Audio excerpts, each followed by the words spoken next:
এখন কও। গাইস এই আব্বুটা আমাকে ফোনই দেয় না। কি করতে হবে তাহলে? তাহলে কি করতে হবে গাইস? বলেন আপনারা। বলে যে আপনারা এই ছেলেটা সারাদিন ফোন দেখে, ফোন ছাড়া কিছু বোঝে না, তখন কি হবে বলো তো গাইস?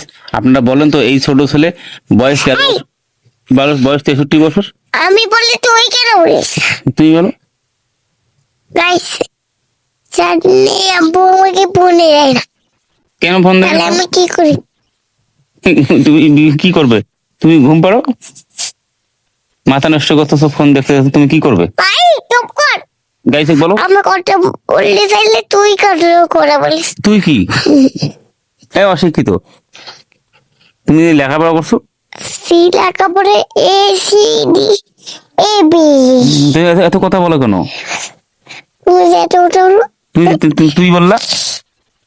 এটা হলো আমার সব সব আপনার গাইস, হ্যাঁ সব গাইস তোমার শুনবে, এই যে সব কথা শুনতেছে, কিচ্ছু করার নাই, বিচার আপনারাই করবেন। সারাদিন ফোন দেখে, ফোন ছাড়া বোঝে না, ফোন যে পাশে যায় সেও সে পাশে যায়। ফোনের প্রতি এত আকর্ষণ যা ভাবাই যায় না, কোনো ভাবেই ফোন বা টিভিও দেখে না, শুধু ফোনের উপর আকর্ষণ বেশি।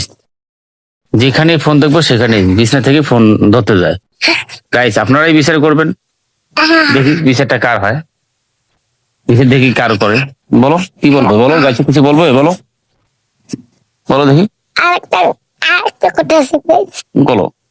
গাইস এই আব্বুটাকে বাড়িতে কি অন্য একটা বাড়িতে পাঠাইছে। ও গাইস, এই আব্বুটাকে এই বাড়ি থেকে অন্য বাড়িতে পাঠিয়ে দাও, কারণ গাইস ফোন তো আর ওর আব্বু দেখতে দেয় না, এইটাই কারণ। এই জন্য এই আব্বুটাকে এই বাড়ি থেকে অন্য বাড়িতে পাঠিয়ে দিতে বলতেছে গাইসকে। তাহলে দেখো ছেলে কত বদ। আর কিছু কথা আছে তোমার? আগে তুমি আমাকে ফোনটা দিচ্ছ মা।